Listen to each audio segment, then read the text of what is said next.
Hello and welcome to Global News Today, bringing you exclusive interviews with leading experts every weekday here on Al Arabiya English. I'm Tom Burges Watson. Coming up on today's programme, it's been another bloody day in Gaza with dozens more people reported to have been killed. This as rescue teams still recovering bodies from an outdoor beach cafe which came under attack yesterday. Plus, we're going to be speaking to General David Petraeus, the former head of the CIA and the former leading military figure in the US involvement in Afghanistan and Iraq. We'll be asking him about Iran and what he thinks should be the plan now for peace in the region.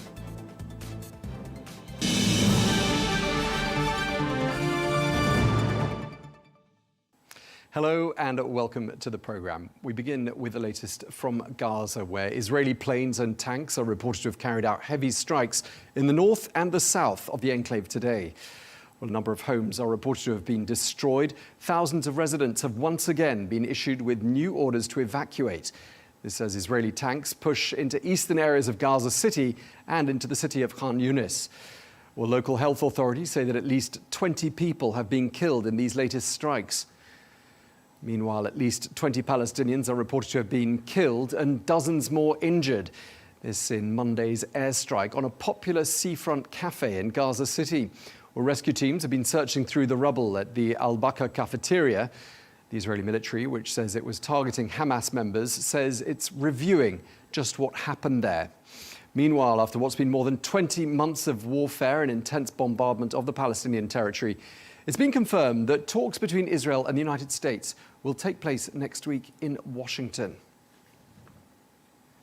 Well, these latest developments come as a group of more than 160 aid organizations are calling for an end to the Gaza Humanitarian Foundation. Well, known as the GHF, this US and Israeli-backed body has been distributing aid in the Palestinian territory ever since the month of May. But the calls for it to be disbanded come in the context of chaotic scenes and near daily reports of people being killed while seeking food rations. Well, more than 500 Palestinians are reported to have been killed and almost 4,000 others injured whilst trying to access or distribute food aid. This during a period of less than 4 weeks. Well, the 160 plus NGOs that are calling for a return to the UN-led aid mechanism, which existed in Gaza until the month of March. Well, let's get more now. We can speak to Yakov Amador, who's a retired Israeli Major General and former National Security Advisor to Prime Minister Benjamin Netanyahu, who joins us from Tel Aviv. Yakov Amador, thank you very much indeed for speaking to us once again here on Al Arabiya English. It's been reported that more than 550 civilians have been killed near or at GHF aid sites. What's your understanding of how this has happened? First of all, my understanding that Hamas is lying about the numbers. It is much, much less that had been killed. Most of them, when they try to go out of the access towards the centers in which we are producing food to the people of Gaza, you cannot take any seriously those numbers. Hamas is lying all the time about the number of people killed in Gaza. And in many cases, the numbers include the terrorists, and they don't say that they are terrorists. So you cannot take seriously the numbers which had been published by the Hamas from Gaza. And I saw the BBC publishing it, but the BBC doesn't have any clue about the real number of people which had been killed. They are taking the Hamas numbers and publishing it as a truth, as a fact. It is not connected at all to the reality. According to what we know in Israel, it is few dozens and not hundreds. Okay, well, if you've got a better number or a more reliable number to share with us, perhaps you'd be kind enough to do so. No, we don't know because there is no contact between our forces and these people. We are doing it in a few hundreds meters away, not to let them to bypass the queues which are leading to the centers of the food. And we don't know how many had been killed, but from the report that we are getting, it is about some dozens, if it is this is the highest number, if at all, and the numbers which have been published by Hamas are not connected to the reality on the ground. So, General Amidror, you're saying that you don't know how many are killed, but you do know that the numbers that we've been given are the wrong numbers. I mean, how can you be so sure? Because it's not the first time. All of us remember when Hamas published that we killed in one of the hospitals 500 people, and at the end of the day, it was found that there were only 32, and the missile itself, which hit the place, was a Palestinian one. So if you take the numbers of Palestinians seriously, the numbers are not connected at all to what happened on the ground, not in this case, not in this case, and not in other cases in which Hamas told us lies about the number of the casualties, the amount of casualties within the Palestinians. You cited some numbers given by the BBC, and you've been dismissive. The BBC didn't give. The BBC is publishing the numbers which had been given by Hamas. They didn't check the numbers. Well, it's been reported since the conflict began 20 months ago that the numbers from the health authorities in Gaza are very close to the ones that are published by the United Nations as well. There isn't a huge which are the health authorities in Gaza? It's Hamas. I mean, Hamas is publishing the numbers of the civilians which have been killed by the Israelis. What is the interest of Hamas? To raise the number, because this is the best propaganda against Israel. So if you want to believe Hamas, I mean, you can, but there is no any connection between the numbers that Hamas is giving and the reality on the ground. And the connection between the United Nations agencies in Gaza and Hamas are known. It's not something new. And this is why we are not letting the United Nations agencies to bring the food to this part of Gaza. We are allowing it in the north, but not in the center and not in the south, because we know the connection between those agencies and Hamas. We learned during the war that Hamas and these agencies are the same people, the same places, the same decisions. More than 160 aid organizations have written this open letter calling for the GHF to be disbanded. Are you saying all of them are simply trumpeting Hamas propaganda? They have clear interest here. We are cutting the relations between the United Nations agencies, which are cooperating with Hamas, and the people of Gaza. We are saving the people of Gaza.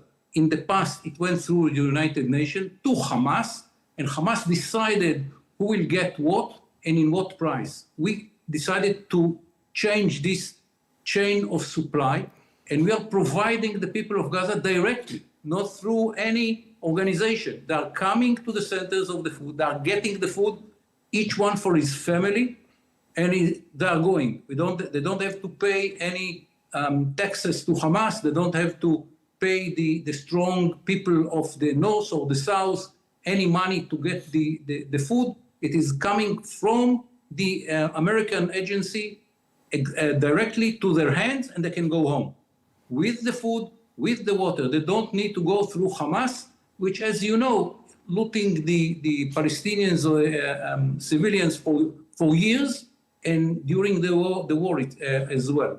So what we are doing, and of course, these agencies which cooperated with Hamas, that was their kind of, how to call it, the life that they had cooperating with Hamas. That was the essence of their behavior. Okay. So we are cutting the connection between them and Hamas, and they don't like it. But surely you've seen the pictures of chaotic scenes around these GHF food distribution sites where you've got extremely hungry, extremely weakened, visibly emaciated people who've trekked for hours through very dangerous terrain to collect food, then facing violence when they get there. Whose fault is that? First of all, it's a war. You like it or not, it's a war, which imposed on us by Hamas, not by us. We didn't initiate the war. The war was imposed on us by Hamas. So in war, there are people who are suffering. It's not something that can be prevented. Hamas decided to fight within its own people. So now people complain, why do we fighting Hamas when Hamas is fighting within its own people? Civilians are there not because we brought Hamas into the civilians area. The civilians are there because Hamas is fighting within civilian areas. So those who ask the question why it is so problematic with the civilians, the answer is because Hamas is fighting within the civilians. There is no any other way to fight Hamas but within the civilians. And the fact that they don't have food and they are so weak, if it was so good before we provided them the food, why they are so weak? for months. No, because there's been a blockade. Because there was a blockade for months. For months it was done by the United Nations agencies and Hamas. But where is the food? We know where is the food, in Hamas' hands. But there's been a blockade. There was a blockade for several weeks. There was a blockade for several weeks. How could aid get through during a several-week-long blockade? There is no blockade. Before we had these centers, the United Nations agencies got cars, huge cars, trucks at the entrance of Gaza, and they could provide it to whoever they want. You know to whom they gave it? To Hamas. And this is why the civilians are now... What's the evidence? We've never been shown any evidence that food aid is handed over to Amidror. Where? We have pictures. We have pictures of Hamas taking control of those trucks. We have pictures of them. Some of them we had killed when they had been on the cars. So we have very clear evidence. It's not, here you cannot say because we have pictures, and we killed some of them when they had been on the cars. Why don't you let journalists into Gaza, and then we can see for ourselves? There is no journalist inside Gaza. There are members of Hamas that pretend. Why don't you let journalists? Why doesn't Israel allow journalists? Because we don't want the media in the middle of the war. It's not the first time. That's up to the media. The media covers wars all over the world. We don't want media in the middle of the war. Why not? Because why is this war different from any other war? When there is a media, we cannot fight. It's like providing more civilians to the area. Like asking us why you don't let civilians to go to the battlefield. We don't want to have media in the battlefield. We want to fight Hamas without the media.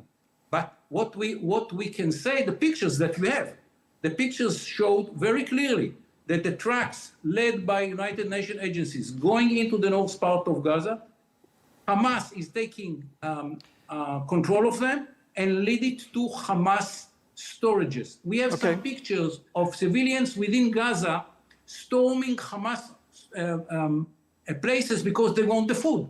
And they didn't have the food, which was brought by us to United Nations agencies, and then went to Hamas.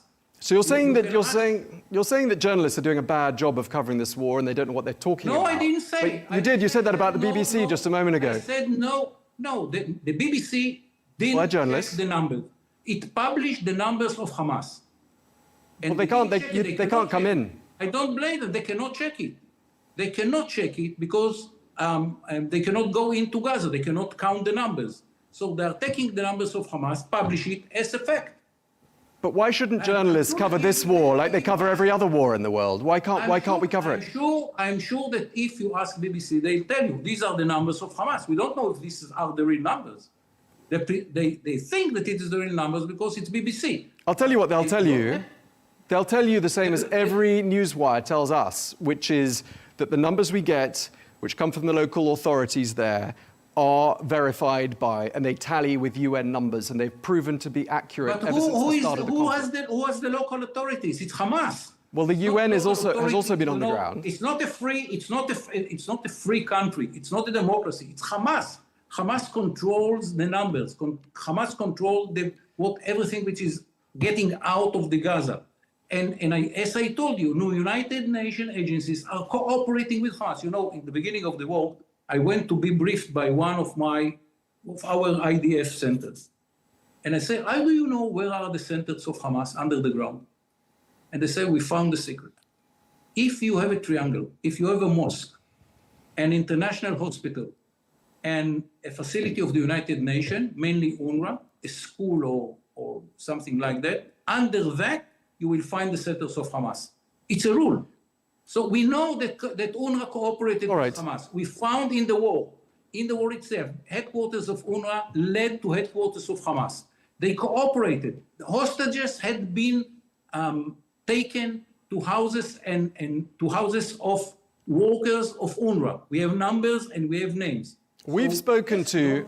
We don't trust the United Nations. Well, you're asking us to take your word for it, but we've spoken to doctors who've served on the front line in Gaza, and we've put the usual Israeli allegations to them, that there are tunnels under all the hospitals, that the hospitals are hotbeds for Hamas. They told us nothing could be further from the truth. They said they never saw Hamas people, they never saw people in uniform, they never saw any tunnels. I mean, well, how you it can doesn't say tally. We have the manager of Shifa Hospital, and he said loudly and clearly, we had been used and we had been a center of Hamas. We brought the hostages to Shifa. We can give you names. We can give you dates. We went to Shifa, and under Shifa was one of the biggest center of Hamas in the whole Gaza Strip. So how you can say the people had been there, gave huge number of pictures about it? How can you use it? And around where was killed the last commander of Hamas, Mohammed Sinwar? Under the hospital in Khan Yunis. The hospital was bombed near we bombed near the hospital. He went out and we killed him. He was killed under the hospital. So the body was there. You cannot deny it. But the bombing hospitals. Most of the hospitals, not all of them, most of the hospitals in Gaza Strip had been connected to centers of Hamas. Okay, not the hospitals of any of the doctors we've spoken to, because they've said that's absolutely not true. You expect that the doctor in Gaza will tell you. These were British and American doctors who've gone to Gaza to do voluntary work. They've got no agenda. What's their agenda? You know that if they say that, they will be killed by Hamas. No, they've come back. They've left. There's no threat to their lives. Okay. They've come back. Story is not the Shifa story that we went in and we found the headquarters under Shifa. Doctors are pretty credible witnesses, aren't they? Well, just 1,000 soldiers of the IDF. More than 1,000.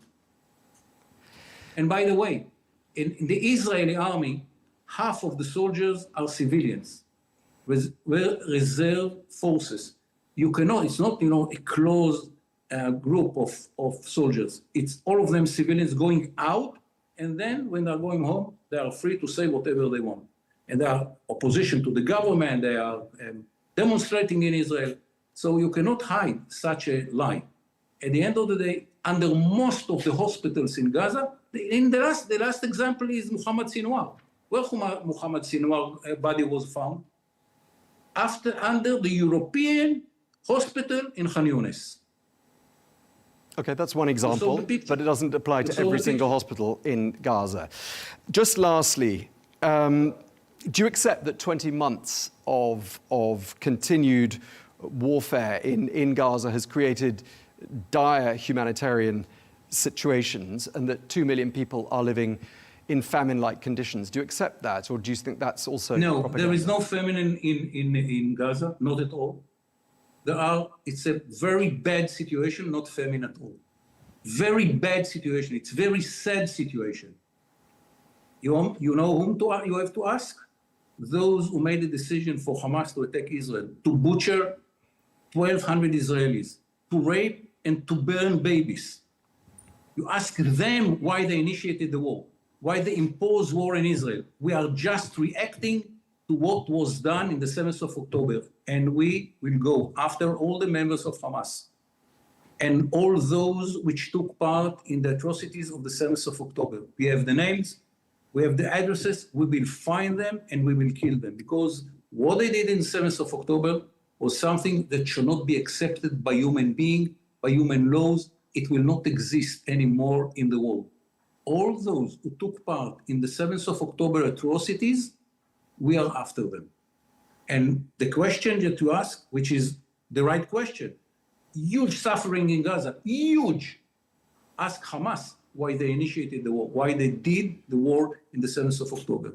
They imposed the war on Israel, and now their families, we are very sorry about it, that they decided to fight within them, are paying the price. They can tomorrow morning finish the war. Just say, okay, we are ready to disarm Hamas.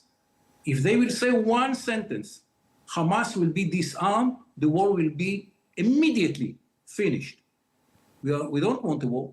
We want to disarm Hamas. How? Or by an agreement, or by killing them. They have to decide. And in one sentence, they can finish the war that they had initiated in the 7th of October. All right, we're out of time. Thank you very much indeed for your time, Major General Yakov Amador. Thank you. You are most welcome.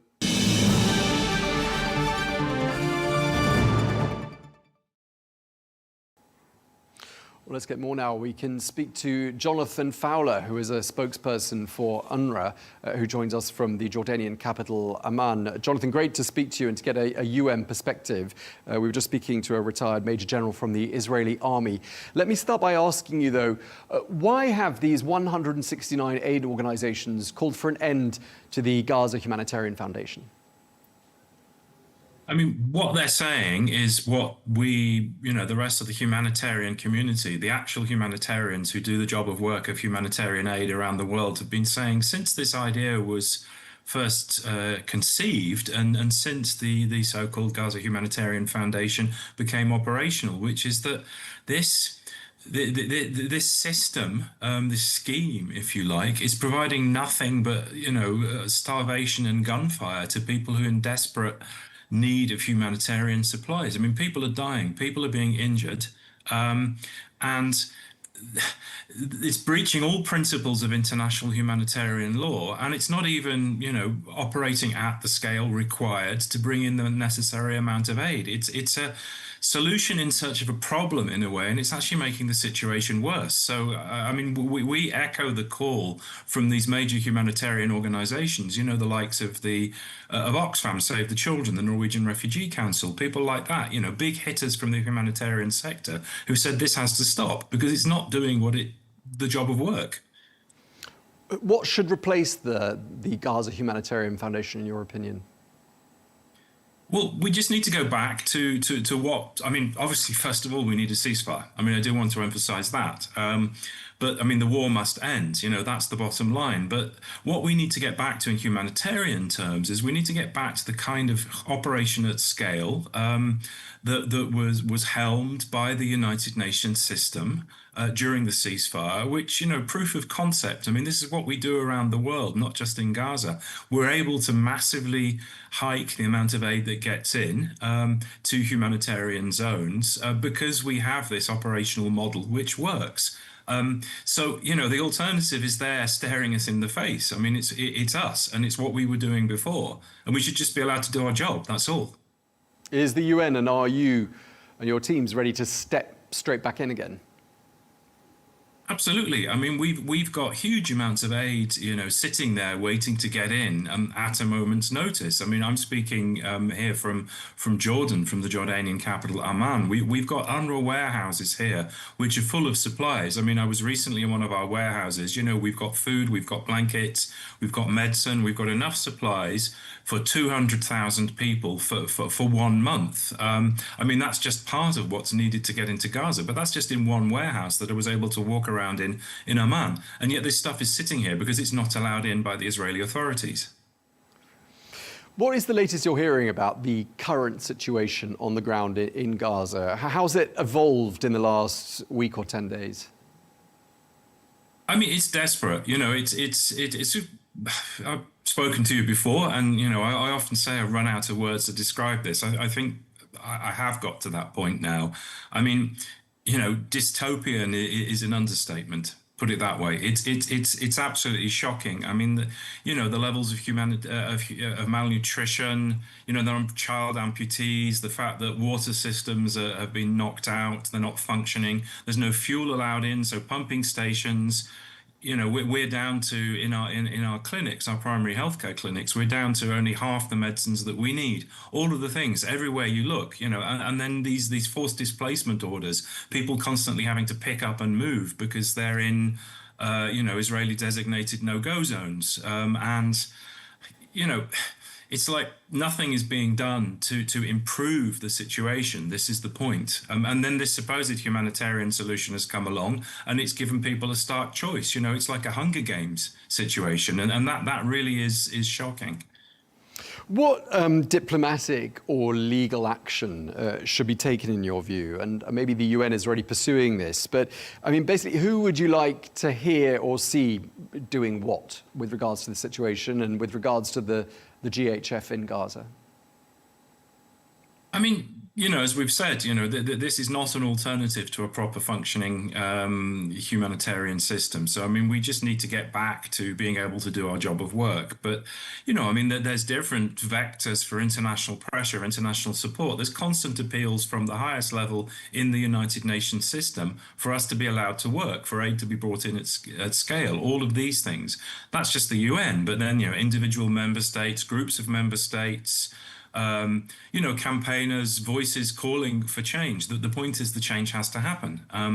That is down to the decision makers who've decided not to allow aid to go in the way that it should do. There've been all kinds of moves over the course of this war, for example, certain countries turning to the International Court of Justice, that sort of thing. I mean, there's different vectors for this, but the key thing is that there has to be a sea change in the approach from the State of Israel. That's what it comes down to. We've just been speaking, as I said, to a retired Major General in the Israeli army who says that all the food aid until the GHF came along was just falling into the hands of Hamas. He also said that UNRWA and other UN agencies simply provided cover for Hamas. What do you make of that? I mean, the polite response is that there has been absolutely no evidence for that. And that's not just us saying that. The former US negotiator from the previous US administration has said on the record that there was never anything even suggested in private discussions that he had with the Israeli authorities to suggest any kind of aid diversion. So, then we hear these things like all the aid is falling into the hands of Hamas. I mean, that is complete misinformation. I mean, it's rhetoric. It's a rhetorical device. We get accused of all kinds of things. Again, no evidence is provided. We have... the United Nations has total chain of custody of the aid that it was bringing in, from when it came in right through to the hands of the people to whom it was being given. We knew exactly to whom we were giving aid. We know who we serve. People are registered. There is no evidence whatsoever for any kind of systemic diversion of aid by Hamas or any other militant groups. What we see, of course, is anarchy. We see chaos because of the complete collapse of law and order, the sort of social meltdown. So there's elements of criminality. There are all kinds of people who want to get their hands on a very valuable commodity. That's aid. And the point is that is so valuable because it is so scarce. Yeah, I'm sorry to keep asking you these questions, but we get told one thing by the Israelis, and yet, as I was just saying to my previous guests, they're not letting journalists in, so we can't verify any of this for ourselves. I did suggest that journalists be allowed in to Gaza, and then we could verify and find out for ourselves. Again, the Israeli military denies its soldiers are firing or are ordered to fire on civilians at these aid centres. I mean, are you hearing reports to the contrary? I mean, what are people on the ground telling you specifically about the sorts of situations in which gunfire is fired at people waiting for aid at these centres? I mean, we hear all kinds of reports. What we know and what we hear, including from international doctors who've been sort of in and around those zones, is that at least 500 starving people have been reported killed and nearly 4,000 injured. There is clearly something horribly wrong with what is happening.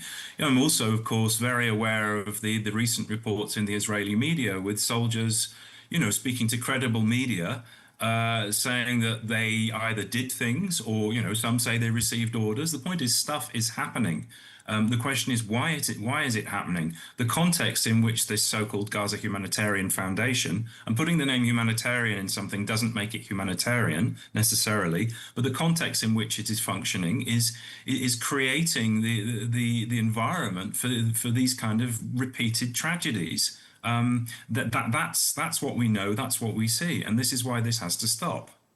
Do you see a situation in which the UN comes in to lend some of its expertise to the GHF and perhaps work alongside them, or is that out of the question?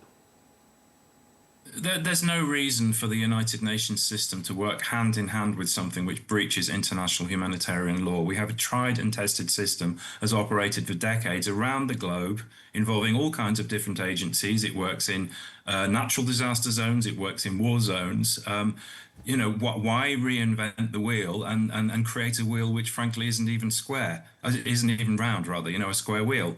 I mean, that's the bottom line.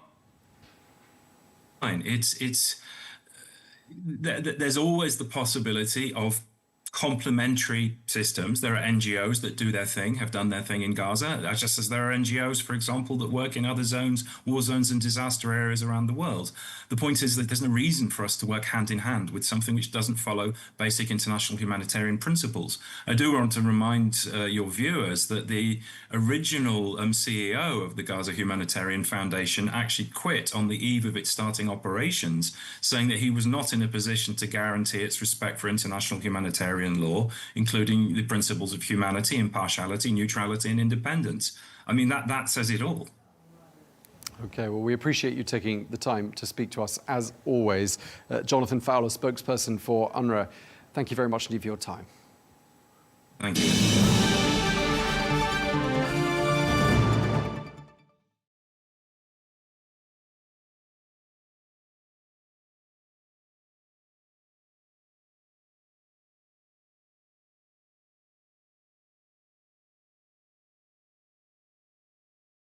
Now, it's been more than a week since President Trump brokered a ceasefire, drawing a line under the 12-day war between Iran and Israel. Well, Washington has suggested that nuclear negotiations with Tehran could resume as early as this week.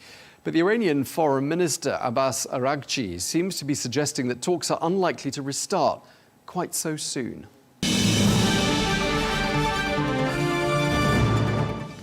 So, what's next for diplomacy? What might Iran's next moves be? And just how much damage has been inflicted on Iran's nuclear program? Well, we're joined now by General David Petraeus, who is the former director of the CIA, a position he held during a pivotal period. During his 37-year-long military career, he led key missions, including the Iraq surge, US Central Command and coalition forces in Afghanistan. He's also the co-author of the best-selling book, Conflict, The Evolution of Warfare from 1945 to Gaza. Thank you very much indeed for your time. Thank you for joining us, General Petraeus. Good to be with you, Tom. You have described the damage inflicted by the United States and Israel on Iran's nuclear program as being very, very substantial. Would you go as far as to say it's been obliterated? Well, I think there are some unknowns still that would lead me to stick with what I originally assessed as very, very substantial. That's a lot, obviously.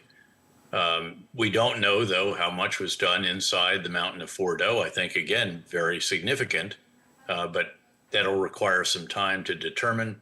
And we're not sure also whether there might be some of the highly enriched uranium, the 60% enriched uranium that may have been stored elsewhere outside of Natanz, Fordo, and possibly Esfahan, as well as some centrifuges that could enrich it further, of course, to weapons grade being over 90%. So I think that's the reason for hedging a bit on this. The bomb damage assessment process takes time. It takes all sources of intelligence, everything that you can bring together and synthesize, integrate, to reach a conclusion about how significant the damage actually has been and whether there still is some enrichment capacity and some highly enriched uranium to enrich. Okay, so we still don't have all the evidence. We haven't got the full damage reports.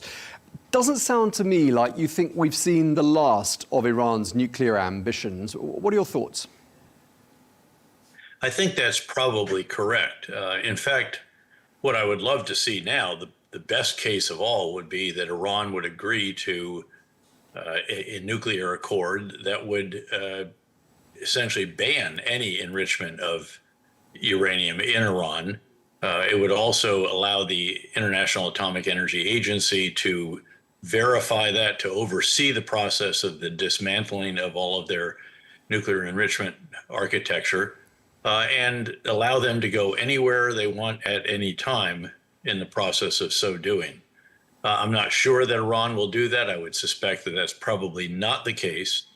But then I think Iran needs to do a little bit of reflection and recognize that it is in an exceedingly weak position, given that all of its air and ballistic missile defenses those have been obliterated, I think it's fair to say, given that not a single Israeli aircraft nor American aircraft was even hit, much less shot down during the 12 days of this campaign.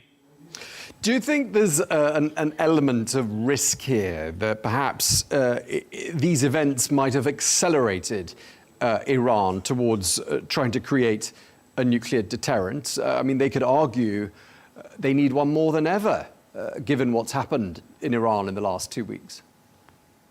One can make that argument. Sure, there's risk in everything, but there's also enormous risk to them if they were to be revealed as doing that. And once again, you'd see another devastating air campaign unleashed on them. And keep in mind that when you put together Mossad, CIA, NSA, other intelligence organizations, there are quite good, as they say, insights into what's going on in Iran. After all, look at what Israel did to reportedly 14 nuclear scientists, all pinpointed and identified and taken out. The same with a number of the leaders of the military and then the Revolutionary Guards Corps and so forth. So that should give them considerable pause, I think, and probably they should conclude that it would be a very bad idea were they to try to enrich to weapons-grade uranium. Yeah, I mean, just picking up on that, I mean, I'd like to ask you, I mean, clearly very close coordination between Israel and the United States on intel, on military matters. How would you describe the overall mission and this joint force when it comes to collective intelligence? Well, the intelligence and military relationships have always been very strong between the U.S. and Israel, and they were made even stronger when Israel was included as part of the U.S. Central Command as opposed to the European Command, which was really sort of a hangover from the past. In a sense, I guess that they thought that the individual who's commanding Central Command should be focused, if you will, on the Arabs and others in the Middle East, and that European Command could look after the Israelis. That was changed a number of years ago. That relationship has improved ever since dramatically, literally operating hand in glove when it comes to this kind of endeavor. And that's been very, very good, as it turns out, in operational terms, as we have seen with this very, very impressive 12-day campaign by Israel, and also the very impressive strikes by the United States. And there was talk of a rift between Prime Minister Netanyahu and President Trump in the weeks preceding the first Israel strikes. Do you think that rift was somehow manufactured to add a little bit more sort of a surprise element? Not necessarily. There have been rifts between presidents of the U.S. and prime ministers of Israel as long as I can remember. There were rifts when I was the commander of Central Command, and we still had a relationship at that time, although they were not formally part of our area of responsibility. There was a rift when I was the director of the CIA, and it didn't affect the relationship with Mossad at all, nor did the rift previous to that affect the military relationship. Those have always been very, very strong, and they have clearly stayed very strong. One other point I might make about Iran sprinting to a bomb if they have some HEU left and some centrifuges that can enrich it. I don't believe that they have the capability anymore to metallize it. Esfahan, that facility, which was hit, was one of the three sites the U.S. hit. In this case, it was hit with cruise missiles launched from a submarine after Israel had already hit it very hard. That's the site where some critical parts of the enrichment process take place. They turn the uranium into something that can be actually enriched in the beginning, and then at the end of the process, if it's at weapons grade, they turn it into the kind of metal that can actually be shaped into a nuclear device. I don't think that they have that capability anymore as a result of the strikes on Esfahan, but again, that's another of the unknowns that is out there. Sure. I mean, events move very quickly during the course of the last couple of weeks. I mean, within hours of an Iranian attack on a US military base here in the Middle East, President Trump was brokering a ceasefire with Iran. I mean, were you surprised by the pace of events? And did you think perhaps things were perhaps a little on the hasty side as far as President Trump's handling of all this? I was a bit, to be candid, although there are, as always, elements of the decision-making process and factors that led to that that aren't always clearly apparent to all the rest of us. One of those undoubtedly had to do with the opportunity for Israel to refurbish, to replenish its interceptor stocks for intercepting the Iranian missiles.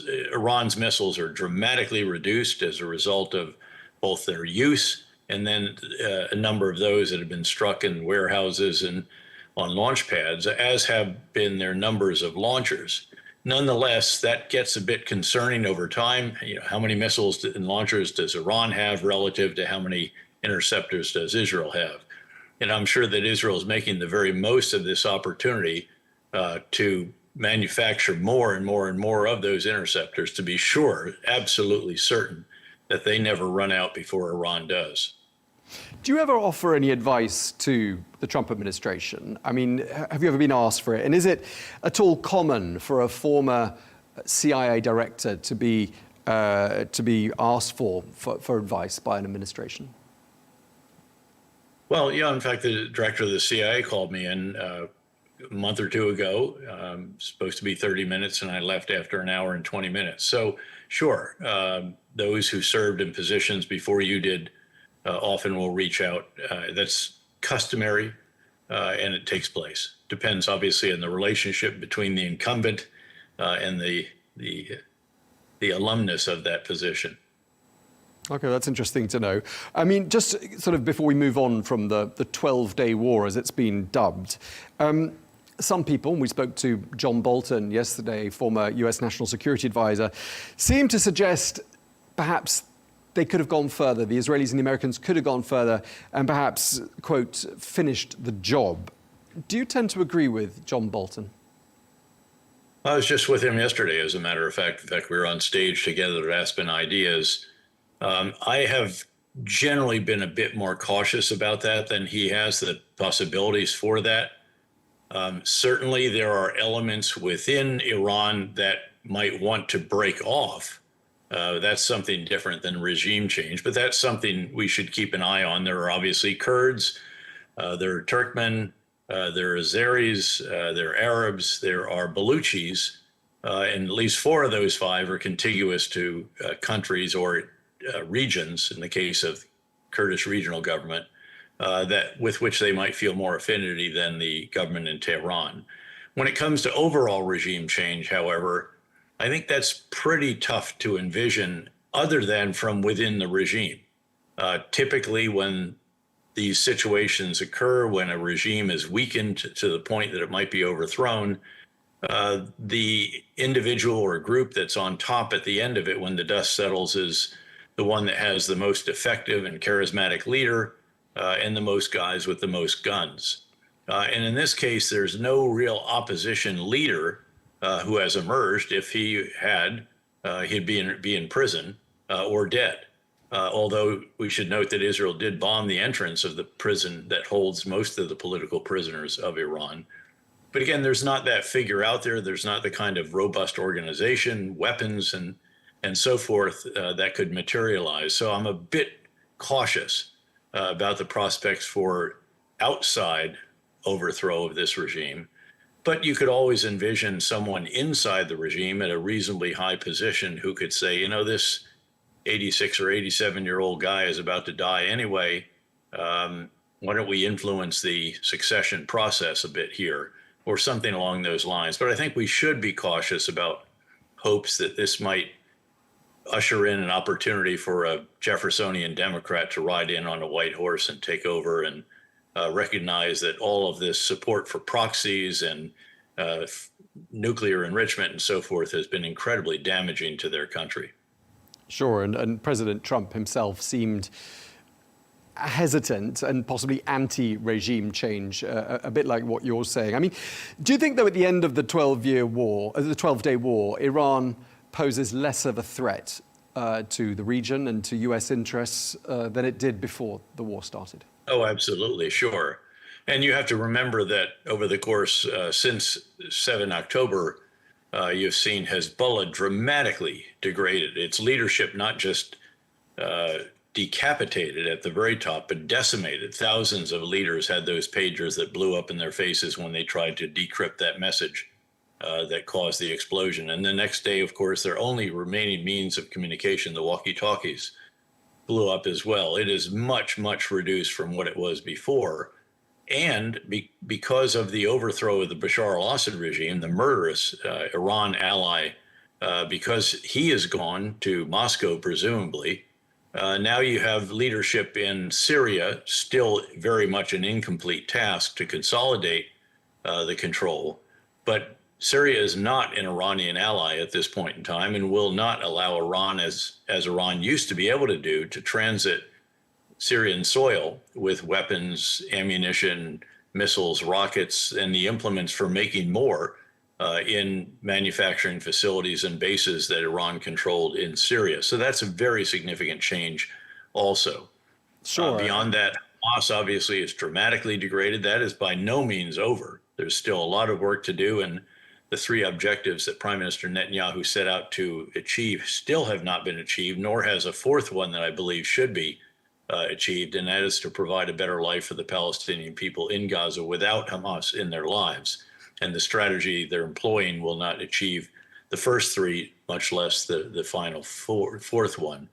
And then the Shia militia in Iraq seem to be taking a knee to a degree, perhaps trying to avoid some kind of upset in the months leading up to the election there.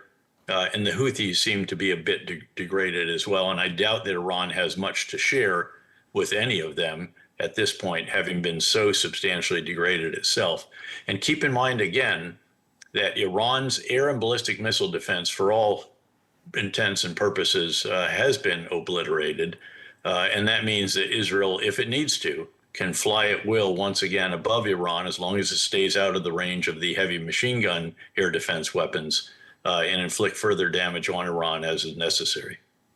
And just mentioning Syria there, as you did, I just wonder what you thought of reports that Israel could normalize ties with Syria and Lebanon. I mean, is that something you would expect to see perhaps during the months ahead? It would be a wonderful development, I think. Lebanon clearly is still a relatively new government. The degradation of Hezbollah and reduction of its influence allowed the selection of a president after a year of wrangling, allowed the parliament to move forward, allowed the Lebanese armed forces to move into that area between the northern border of Israel and the Litani River, the area from which Hezbollah was raining down rockets on Israeli citizens, some 70 or 80,000 of whom were not able to stay in their homes for well over a year. But let's see how the political situation develops there. Likewise in Syria, I've been impressed that the leader who overthrew Bashar al-Assad, who I should acknowledge was in our detention facility in Iraq during the surge, then to be sure was with ISIS, then broke off from them, Al-Qaeda, and then broke off from them. He is saying the right things, and I think we should give him every opportunity to actually implement what it is that he has been saying, which in essence is to say that this should be a government that represents all the peoples of Syria, a country through which, as you know, many of the ethnic and sectarian and tribal fault lines of the Middle East run, and that there should indeed be majority rule, but also minority rights very clearly guarded. And I'd love to see that come about in Syria after many decades of the Assads running it as their own little fiefdom in a very, very brutal and murderous fashion. One of the things that emerged in the run-up to the US strikes on Iran's nuclear sites was a lot of debate about whether or not the United States should get involved in what was perceived as being potentially another forever war in a faraway land. I mean, this aversion in the United States amongst the public and amongst people in President Trump's own party seems to be a legacy, doesn't it, of what happened in Iraq and Afghanistan. Sure it does. Yeah. No, those are long wars. They were tough. We, by the way, didn't need to leave Afghanistan when we did. That was very sustainable. That was a big mistake. And I said so publicly at the time that we would come to regret it. And I hope that we have. We've plunged the country back into the kind of 7th or 8th century interpretation of ultra-conservative Islam, to the regret, I am sure, of at least 50% of the population, if not much more than that. But be that as it may, those are tough, long, hard wars. We did have Iraq in a very good position when our final combat forces left in late 2011. And tragically, the government of Iraq then pursued highly sectarian actions that undid a good bit of what it is that we all had fought together and sacrificed together to achieve. Regardless, those were tough. And I think you have lessons of the most visceral experiences that one has seen during one's lifetime. And this is a case where that is true.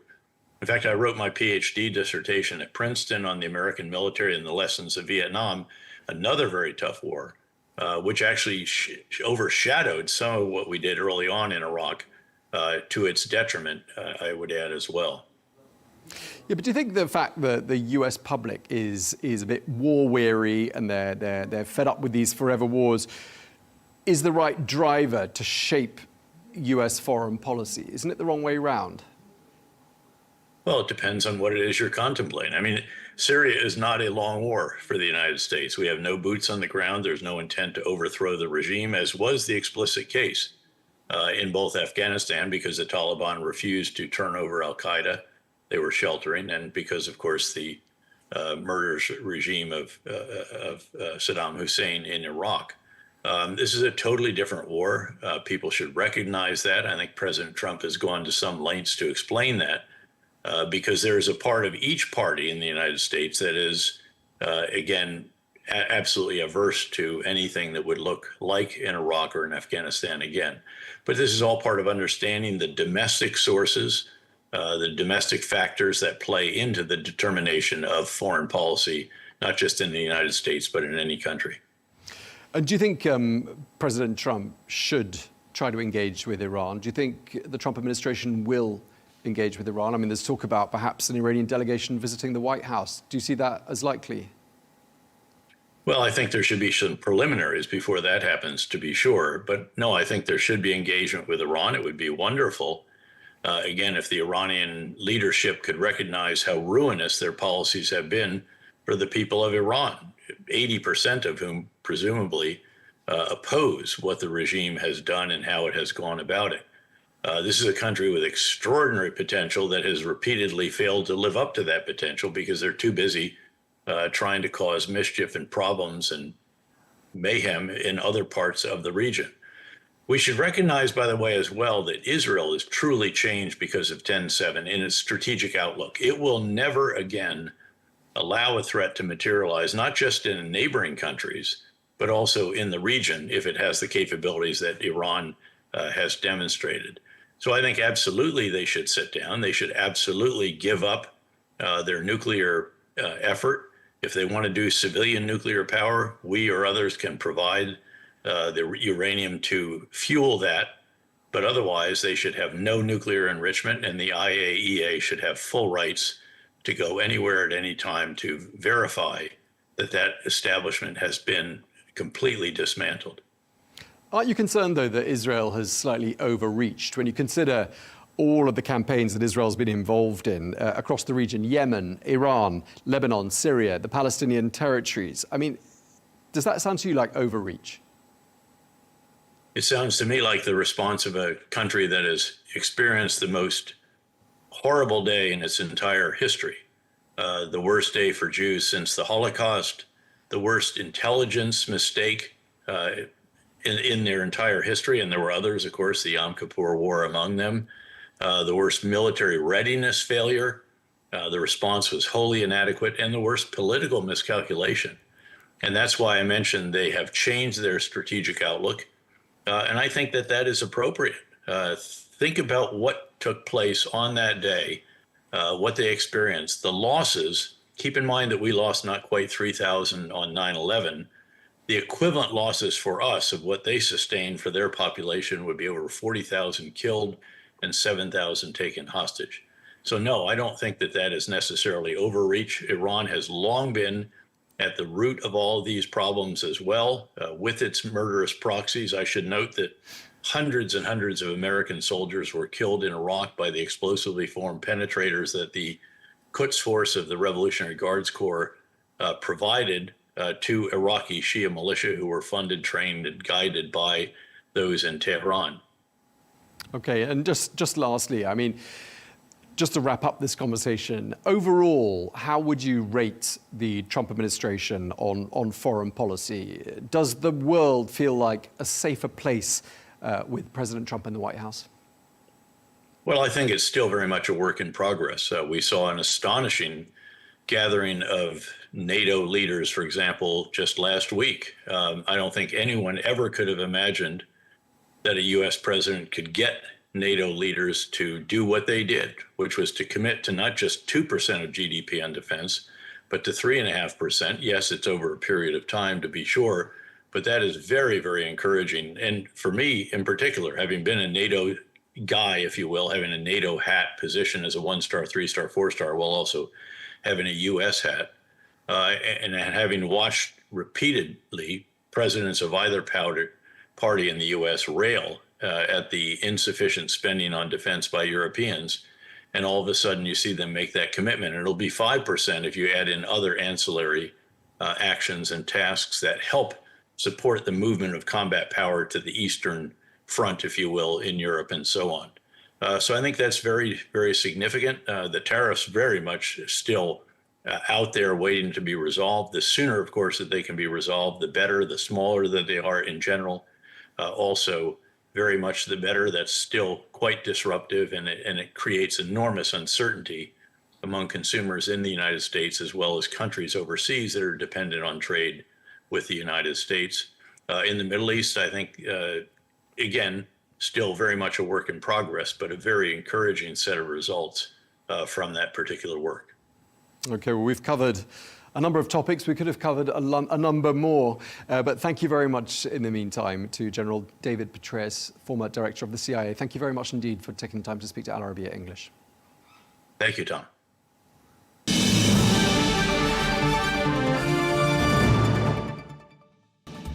Well, that's all we've got time for on Global News today. Thank you very much indeed for watching. Be sure to join us again tomorrow for more exclusive interviews. Till then, bye-bye.